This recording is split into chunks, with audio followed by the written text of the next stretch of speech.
Hello, Goldmine readers, and in this case, Goldmine viewers. My name is Lee Zimmerman, and I'm a proud contributor to Goldmine, and I have been for several years. I'm also an author.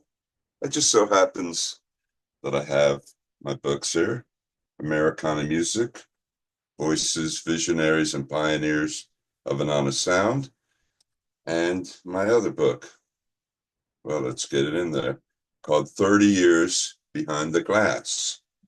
It's the story of the late Jim Gaines. So I'm delighted to take part in this new venture towards the future, audio video reviews. And to set the standard, today I'm going to talk about Tori Amos's new album, a double live album called Diving Deep Live.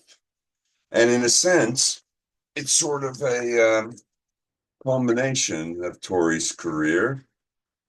Not quite a greatest hits, because not all of her greatest hits are on the album, but it is a nice summation of what Tori is all about and what she's accomplished. And most importantly, the essence of her delivery and her presentation and her sound. Tori Amos has always been more or less an irrepressible artist. Early on, she talked about her difficulties and struggled to find her identity and sexual issues that plagued her and many other people. For the past, say, 32, 33 years, she's been consistent in terms of her output. She's put out at least 12, 15, 18 albums, but it's been about 3 years until this album appeared. It's been 3 years since her last album, which was Ocean to Ocean. So happily, Tori manages to capture the essence of her sound on this double LP. And the qualities that have made her such a unique artist, the fact that she's really irrepressible, and yet she has a certain innocence to her sound, her high soprano voice, her atmospheric keyboard playing, all contribute to a sound that's truly ethereal. Um, that's not to say there's no indulgence involved. On sides 3 and 4 of this double album, they contain only 2 and 3 songs, respectively. So she really goes all out in conveying that very special atmospheric sound that she's famous for. She's she's a singularly unique artist. Back when she started in the early 90s, the only two female artists really that come to my mind as far as comparisons are concerned would be Pat Benatar and maybe Chrissie Hynde of the Pretenders. She really set a standard. And in that regard, I think she can be credited with the emergence of artists like Lady Gaga and even Taylor Swift in terms of being an independent female artist who's unafraid to show her own inner self, her own special expression. And this album, again, as I said before, kind of sums up those strengths.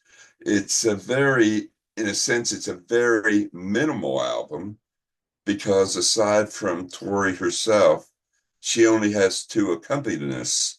One musician who plays bass and guitar and pedals, and another musician who's responsible for percussion and drums.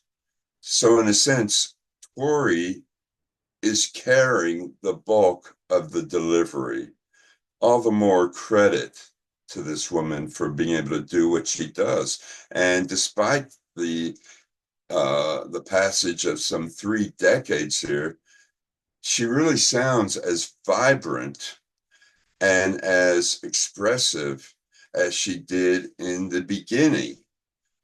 Um, it's a marvelous live album.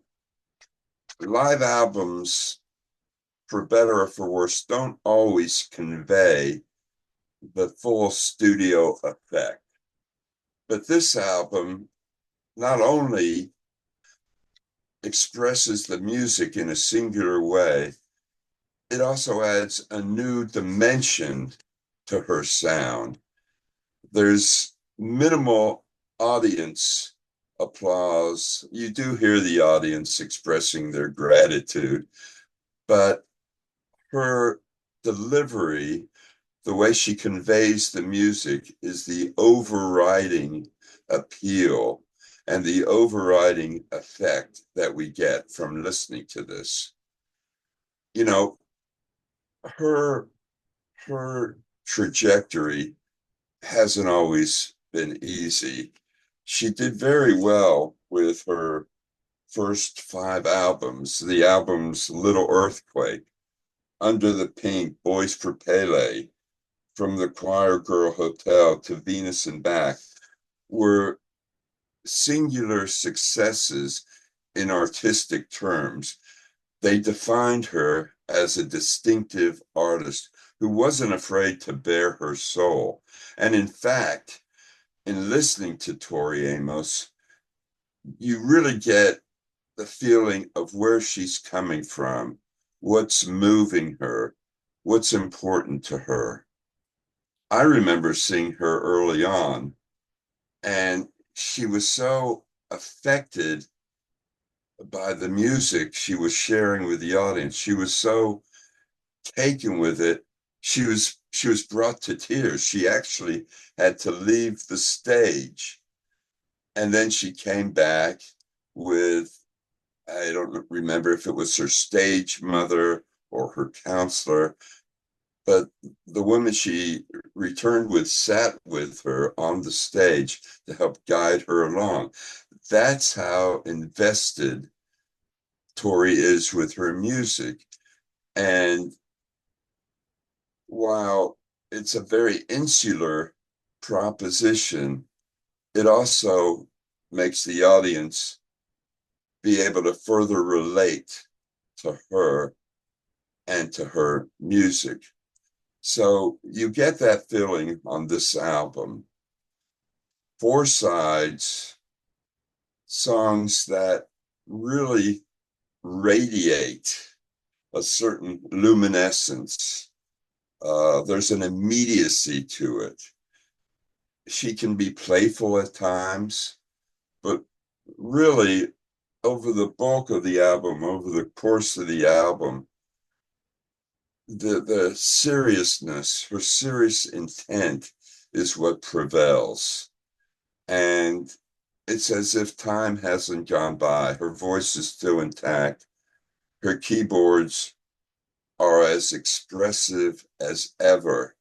So, again, not only is this a wonderfully haunting, a wonderfully revealing summation of her sound, but it's also, for newcomers, it's a wonderful introduction.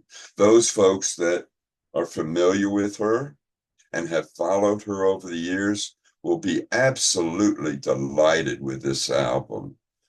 In a sense, this album proves that she's still here, she's still vital, she's still vibrant.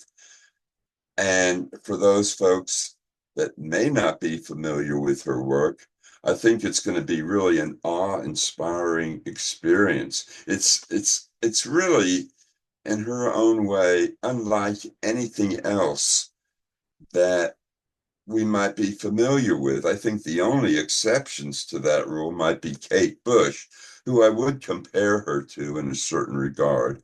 Kate Bush. and perhaps a little bit to Joan Armatrading as well.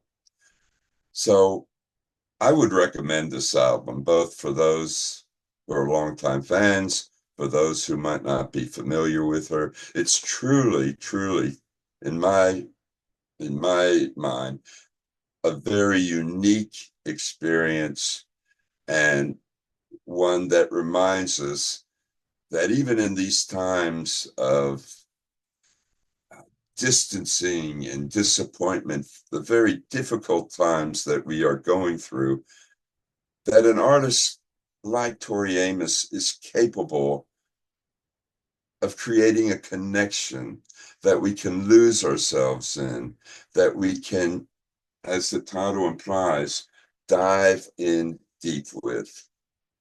Enjoy it.